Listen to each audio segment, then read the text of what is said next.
The global energy ledger has just recorded a permanent strategic pivot. Today, as the US military spends billions trying to reopen the Strait of Hormuz, Europe has declared a new form of energy independence. The catalyst? The realization that American liquefied natural gas is a fair weather friend. While US LNG imports tripled between 2021 and 2025, reaching nearly 80 billion cubic meters, the Iran war has exposed a massive reliability gap. US tankers are rerouting to Asia, chasing higher premiums and following the money, leaving Europe to rely on a much more stable partner, Norway. As a CPA, I track contractual certainty. US LNG is traded on spot markets. It goes to the highest bidder. In accounting terms, that is a variable supply risk. Norway's gas, however, flows through fixed pipeline infrastructure. A cubic meter of gas flowing from Norway to Germany cannot be diverted mid-route to South Korea just because someone offered more cash. Norway now supplies 1/3 of the EU's total gas, providing a stable asset that bypasses global choke points entirely.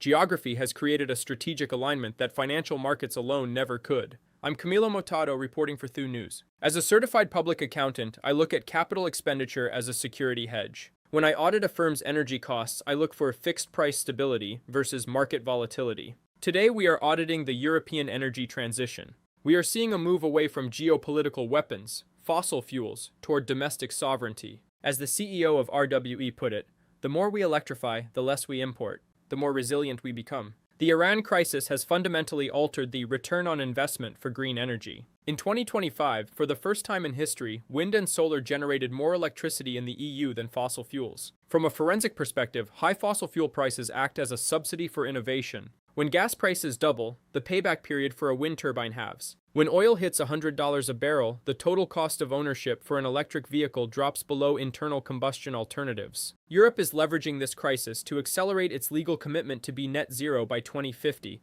turning a short-term supply shock into a long-term structural gain. Every wind turbine in the North Sea is a sovereign asset that doesn't require a naval carrier strike group to protect. Critics will point to one specific red flag on the European balance sheet: gas storage levels. At the end of February 2026, Europe held 46 billion cubic meters in storage, compared to 60 billion in 2025. In a traditional audit, this would signal a liquidity crisis. However, the European response has shifted. Instead of begging for more American LNG, which is currently being diverted to higher-paying Asian markets, the EU has initiated a strategic refilling operation. They are using Norwegian pipeline gas and accelerated renewable output to bridge the gap.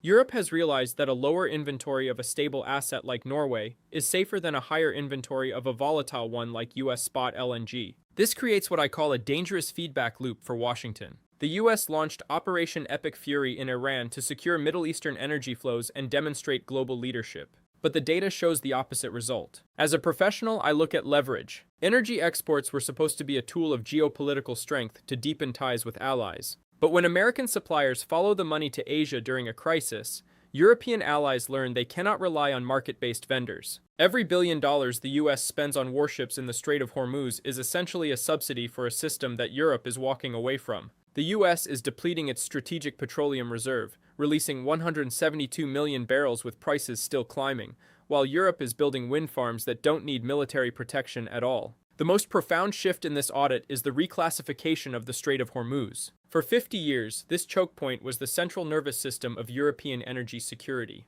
Today it is becoming a non-material asset. Sunlight travels 93 million miles to reach the Earth, and as climate activists and energy ministers now agree, none of those miles go through the Strait of Hormuz. Every gigawatt of North Sea wind capacity is a gigawatt that doesn't depend on Qatari LNG or Saudi crude. Europe is using the Iran war to build a new energy order where the geopolitical risk of the Middle East is simply not on the balance sheet. The final audit of March 16, 2026 shows a bankruptcy of the old energy order. The US is fighting to secure the past, while Europe is investing in the future. Norway has become the stabilizing bridge, and renewables have become the sovereign destination. As a CPA, my verdict is that the US has suffered a strategic impairment. Military dominance in the Middle East no longer translates to energy influence in Europe. By the time the Strait of Hormuz is secure, Europe may no longer need it. The Iran war was intended to show American power, but it is instead accelerating American irrelevance in the European energy ledger. But I want to hear from you. Is Europe's pivot to Norway and renewables a permanent strategic gain?